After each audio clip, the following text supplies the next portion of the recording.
house was £6,400. £10,000. Oh, wow. This is 1978. Okay. So that sounds cheap now, but You reckon? £20,500. Wow. People are going to be vexed at you. So right now, owning a home is out of reach for many young people. So I ask older homeowners, what would they do if they had to start all over again in this economy? Because it's easy to say to cut down the avocado and toast when you bought your house for £3,500. You'd be surprised with the answers. Let's get into it. Yes, sir. You buy your forever home when you're in your 50s, and generally you get rid of your kids. So every house you buy between now and then, it's just somewhere to live.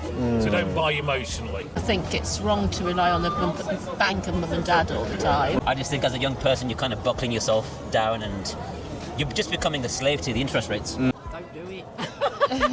Stay at home as long as possible. Potentially renting. And putting your actual hard-earned capital into equities or something like maybe Bitcoin.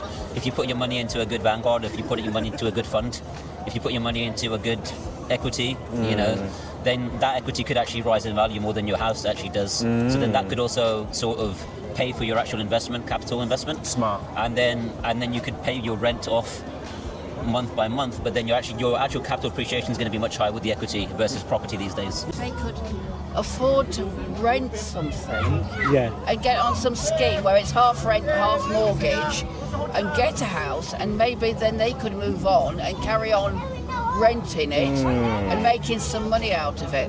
More like a rent-to-buy scheme. Yeah. So that was a good solution, a rent-to-buy scheme. I've done something similar, and I go into detail in my property community. If you want to join, scan this QR code or check the link in my description below. But you think to yourself, many people who are renting from landlords, there's a lot of landlords who are selling. Maybe they could structure deals like this to get on the property ladder. That's one way. That nowadays people look at it as an investment income. They should look at it as a home and a house and a roof over their head.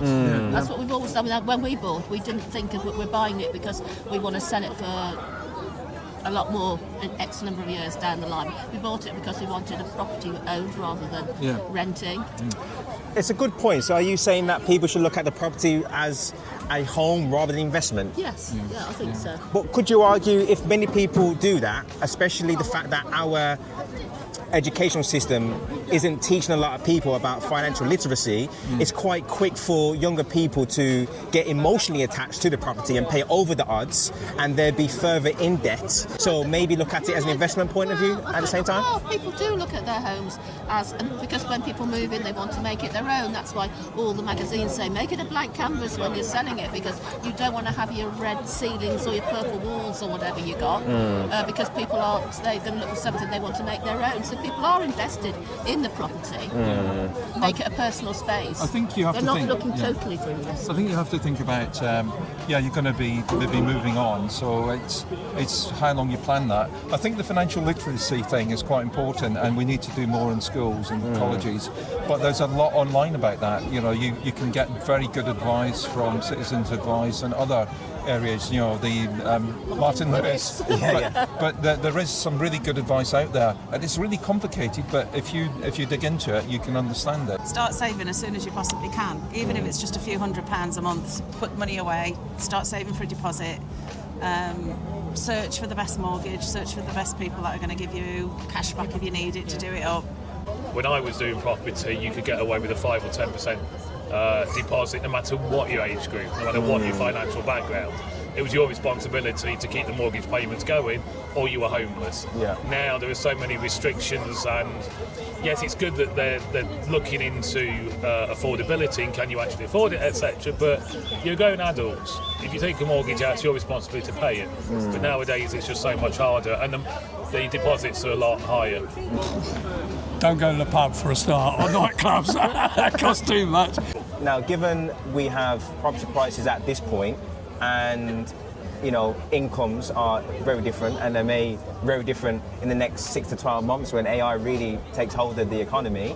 Like, what ratio would you consider as reasonable if you are choosing to get on the property ladder? I don't think any of the ratios are realistic nowadays. Like I said, 40 years ago it was, if we look at the percentage of your earnings, you were spending 10-50% of your earnings on a mortgage. Now you're looking at 40, 50, 60%, and it's going up because salaries aren't going up in in comparison. So unfortunately, we're heading towards the European model where the French and Germans, they don't buy their first house until they're 40. With properties now, you've got much more taxes that are way, way higher. The government seems to be extremely anti-landlord these days compared to what it used to be. So I used to own properties here in the UK before as well. Oh, wow. A few, but over the years, the government's just become more and more anti-landlord, and the tenants have so many more rights now. Yeah. So you can spend years trying to evict a bad tenant. Yeah. And you're going to get penalised as a landlord as well. Now that's not very fair either. No. And if you're some crazy slumlord landlord that's got millions and millions, it's fair enough. But if you're some young geezer just trying to get onto the property ladder with a buy to let, and the government's not on your side, Wait. it's just. But is it being designed that way because they've sold themselves out to? You could who argue. also, BlackRock and other companies that are buying many, many homes these days. I mean, that's the bottom line as well, right? So we don't know. Yeah, because But it feels like we're kind of playing second fiddle. because ultimately, who suffers off the back of the government being anti-landlord-ish, shall we say? And I have created a video on YouTube about how Lloyds Bank is acquiring 50,000 homes, or on a mission to acquire 50,000 homes by 2030. You can check that YouTube video right there or after you watch this one. They're expensive, but it's also a very good investment if you buy the right property. A lot more expensive than they used to be. They're only going to go up. And I wish I was born in my parents' generation when they were a hell of a lot cheaper. I was 21. Yeah. My first property cost me £20,500. Wow! People are going to be vexed at you, They won't even buy your garden shed now. Well, it depends. Where in the countryside? Or maybe Dudley? Well, a little studio in Dudley. About 10 years on the lease you probably gave for 20 grand, I'm telling you. Yeah, but in them days, you used to be able to get 100% mortgages. Oh, wow. Yeah, you didn't need to save. 25, and it was about 180,000. That's not too bad. Yeah. Could be 250. It's worth about 300 now. Nice, man. Yeah. Well, big up yourself. Okay, we were about 26, and the property price was £10,000. Oh, wow. This is 1978. Okay. So that sounds cheap now, but You reckon?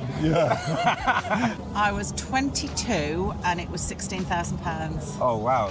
Yeah. You're close. The last people that I spoke to, a lovely elderly couple, was... £1,400. I know. But 16 is still impressive. Yeah. And then the second one was £45,000. That was a massive jump in those days. Oh, wow. 45. You was a bit of a late starter then. Yeah, but like I say, I lived in an apartment, a flat for... And you paid 4 times over. Paid 4 times over. I bet the landlord loved you, didn't he? Oh, yeah, but there you go. I bet he bought you a lot of Christmas presents for that, didn't he? you know. And birthday ones. Yeah, but I travelled a lot. Ah, that's what it is. So it give you freedom at the same time? Oh, it suited my lifestyle, which was travelling on business. So I do 120, 130 flights a year. Oh, wow. Mr. International. Oh, yeah. So it just goes to show, even though we started late, it did give him the freedom to book 130 flights. So in my personal opinion, do you really need to buy right now? It's subjective. Do you want to live your life right now? That's on you. But don't let the system steer your decisions.